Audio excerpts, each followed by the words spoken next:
Hey, West Coast Wednesday.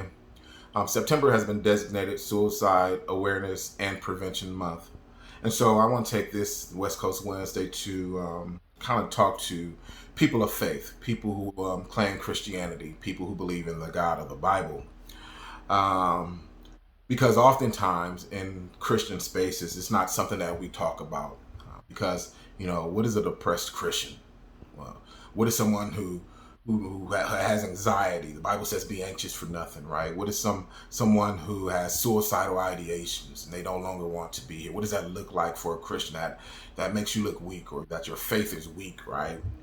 Well, let's start to dispel these myths. Right?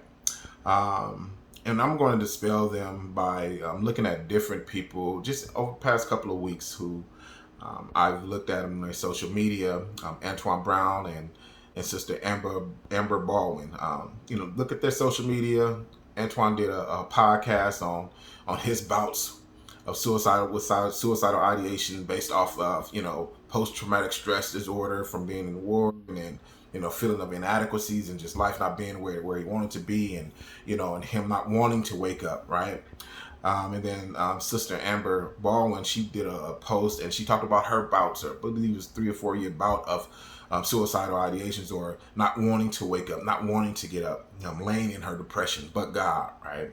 And then with myself, Mr. West Coast Wednesday, the guy who has it all together, the guy who, as he's going through his storm, is making sure he's encouraging others in their storm, right? That guy, right? People don't know that I have fights with depression. I have to fight with negative thoughts. I have to fight with the seeds or thoughts that have been planted, not just in my today, but throughout my life. I have to fight with the thoughts of, God, just blow this car up. God, I don't want to wake up. God, I'm tired. I have to fight that, and I fight it with the word. I really do. I literally fight it with the word.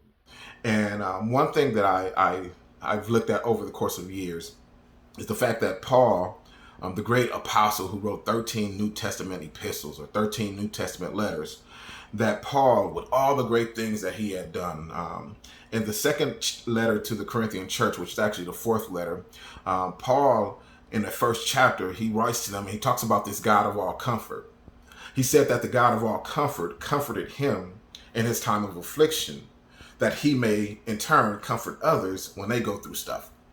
And so I try to remember that when I'm going through my stuff, that I'm going through this. But as I'm going through this is an opportunity for God to comfort me in my time of affliction, so that then in turn, when others are going through similar things, I can comfort them with what I have gone through. I can let them know that I've been there. I've done that. I've thought that. I've wanted this to happen. And then that gives them some comfort in their times of afflictions or trials.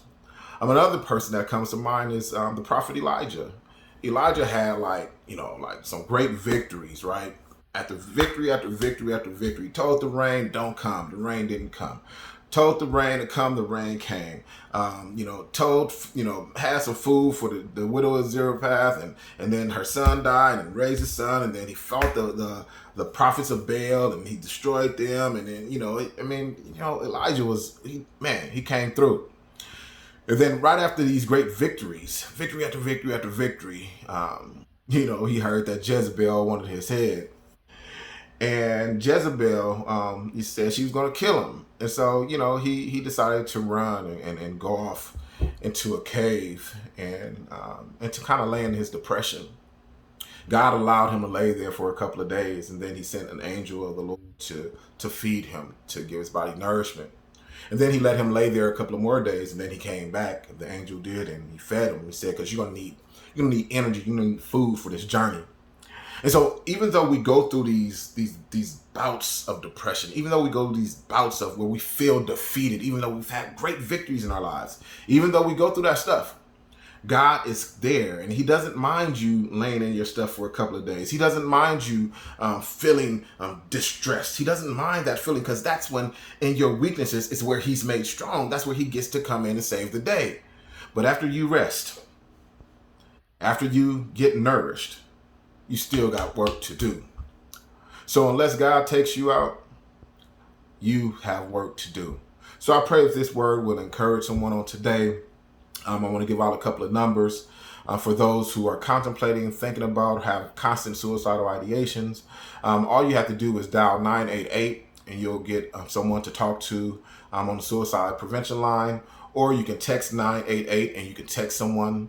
Or you can also chat with someone online at 988 lifeline, LIFELINE.org.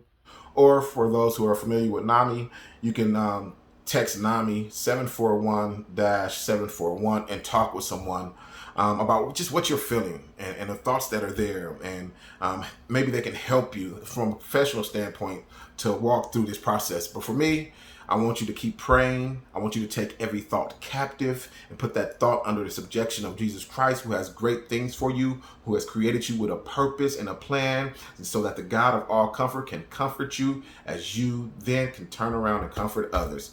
That's my word of encouragement for us on this West Coast Wednesday, Suicide Awareness and Prevention Month. As always, though, stay blessed and stay west.